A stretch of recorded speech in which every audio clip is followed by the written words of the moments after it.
Day 3, everybody. It's time to go to Peru. I am really looking forward to sharing Peru with you.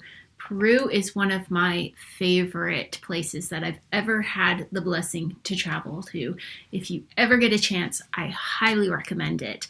I'm going to be sharing some things with you this afternoon that are a little more off the beaten path than some tourists tend to get to, and I hope that if you ever do get to Peru, you get to see them for yourself in person. But first, let's meet our vendors.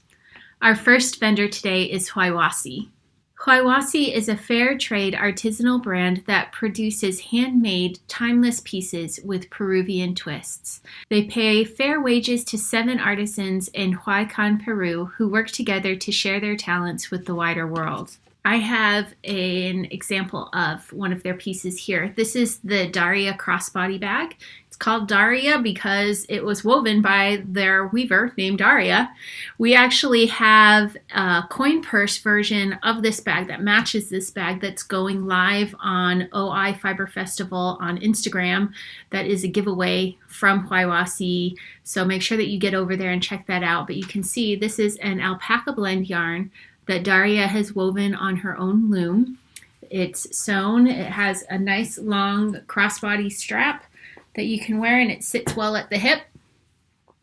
It's, got myself all disheveled there. It's nice and sturdy and beautiful, and you know this is going to go with a lot of things in your outfits. They do have other colors on the website too, though, so make sure that you hop over to the marketplace and get the discount code that they are offering. It is 25% off, plus free shipping in the US if your order is over $60. So make sure that you see them. We're going to hear more from them in the afternoon activities. The next vendor is Quinoa.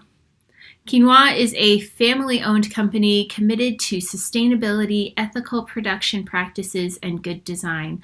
All of their yarns are hand-spun and eco-dyed using Peruvian natural resources. Their yarns are spun from organic cotton, baby alpaca, and the Hunan breed sheep, which is a Peruvian breed with a 21.5 micron count, which means you're going to be comfortable wearing it against your skin.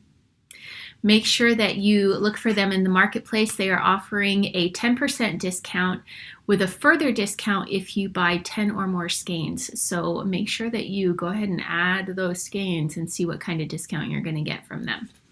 Okay, and our third vendor is Pachinku. Pachinku is a social enterprise that produces all-natural, botanically dyed yarn in small batches by the skilled hands of women artisans. They are sustainable, ecologically friendly, and socially conscious. Make sure you look for them in the marketplace for their 15% off coupon code. Okay, we are going to get into today's itinerary. So as usual, I have 3 classes to recommend for you today. The first one is Crochet Basics and Beyond. So if you are new to crochet, we are going to have several other crochet classes come up in the festival, and so this is your chance to get those beginner lessons in. So make sure that you take that class today. The next one is Intro to Embroidery with Kristen Gulla. One of the things that you see all over in Peru, very easy to find, is the beautiful embroidery. So of course we just have to study embroidery today, right? If we're going to be studying Peru. So this is an introductory class. Again, we're going to have more embroidery classes come up through the course of the festival because we're going to be visiting some other countries that are known for their embroidery. So if you want to sort of follow the embroidery track in the festival, this is your chance to get that intro class in.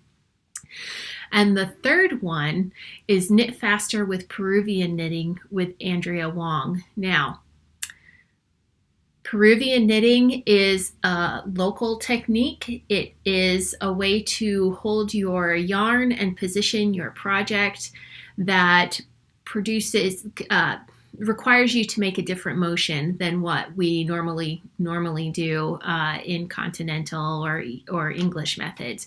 It's a good thing to know if you knit a lot, because it can help you prevent repetitive strain injury. We are going to build on these skills when we get to Portugal later on in the festival. But if you want to start working on this method now, the Portuguese knitting and the Peruvian knitting are very similar to one another. And so this is a way that you can start practicing it and get more work on it later on in the festival. Okay, so those are our recommended classes for today. As always, you're welcome to do any of the classes on craftsy.com. And we'll see you in the afternoon.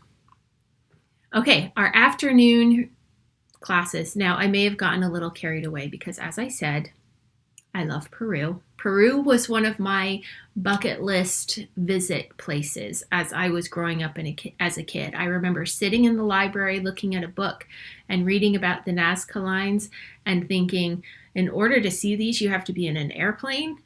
You know, in order to see these, you have to go all the way to Peru.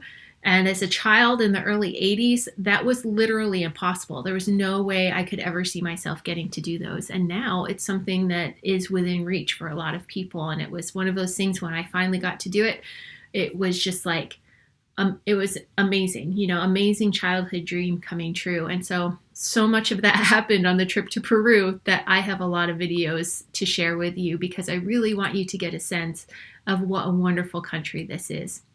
So, to start with, first we have a video from Hiram to introduce you to some of the artisans that create the products that they sell on their website, and to introduce you to the types of training that they do to help their female artisans become business owners and support their families and become self-sufficient. So that's a great little video at the start of it.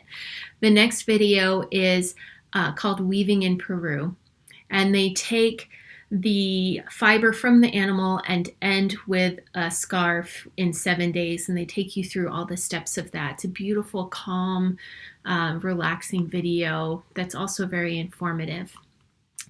The next one might not be for all viewers. Okay, it's called Wild Shepherdess with Kate Humble, and it's her trip to Peru. I thought that it was closest to the experience of being there and getting to meet some of the wool growers and alpaca farmers and things like that firsthand. It's very real. There might be some disturbing images for some people. It is a way of life that many of us in other countries are removed from, but it is the everyday life of people who are raising fibers in Peru. It's just, that's what people go through. There are moments of joy, and there are some difficult moments as well that they have to deal with. So just know it's a very good documentary, but there are moments that might be upsetting for some people. Okay, we have some history documentaries available as well. One is called Cradle of Gold, the story of Hiram Bingham, and it's the story of when Hiram Bingham first came to Machu Picchu himself, and then spreading the word about Machu Picchu to the wider world. Of course, the locals knew about Machu Picchu the whole time. There were people living at the site, but this was the first time that a non-native Peruvian was exposed to it, and then it became something that the wider world became aware of because of it. So this is the story of that. The next video is called Chan Chan, and it is about the Chimu people who lived in sort of the northern area of Peru. I've talked to a lot of people about the Chan Chan because this was something that I knew nothing about before I got to visit Peru, and I find that most people have no idea about Chan Chan. It has one of the most incredible archaeological sites that I have ever been to. The Temple of the Sun and the Moon. It's simply an amazing site to go to. So these people, they would have their holy site, and when they felt that the holy site had lost its power, they would bury it completely and then rebuild on top of it with the intention that they were rebuilding it exactly the way that it was before. And so at this point, the temple is several stories tall, and they've gone through and they've excavated down through the temple through all these layers of the different temple, and you can see going down each floor, you know, what was buried completely. And because it was completely buried, the paint's still intact, and you can see the slight differences, like a game of telephone, right? Of the people trying to recreate what they remembered that temple being, but getting it, you know, a little different. And then the next layer, again, a little different, because different artists, different memories, recreating the temple, and just watching, just seeing the different layers as it travels up. Absolutely amazing site, and not many people go to it because it's not near Lima, it's not near Cusco, but it is definitely worth the trip. And if you can't go, this is a great documentary that will show you what it is like to see this amazing site. The next one is on the Nazca lines, and I've already told you how much I love the Nazca line, so I'll just leave it at that. And then we have a Wild Amazon documentary to talk about the animals of the Amazon that you can find there in Peru. Now, the menu for tonight. Let me tell you something. I could have picked any Peruvian food to put on this menu, and it would have been absolutely amazing. The food of Peru is delicious. My problem was I had to pick something that everyone, no matter where they live in the world, could find the ingredients for. And avocados are difficult sometimes, especially when you're trying to find ones that are ripe when you need them, and then there's other ingredients that are difficult. And I hope that I've picked something that will make everyone happy and you'll be able to find the ingredients, because it is a delicious meal. We're going to start with lomo saltado. Lomo saltado is beef and vegetables and peppers, and it's served with rice. And then for our dessert, we have arroz zambito, which is a sweetened, like a rice pudding. Very good, very easy to make. You should be in and out of your kitchen very easily tonight. Okay. I will say now that the dessert for tomorrow night needs to be started tonight. Okay, so I put the recipe for tomorrow night's dessert in the itinerary for tonight.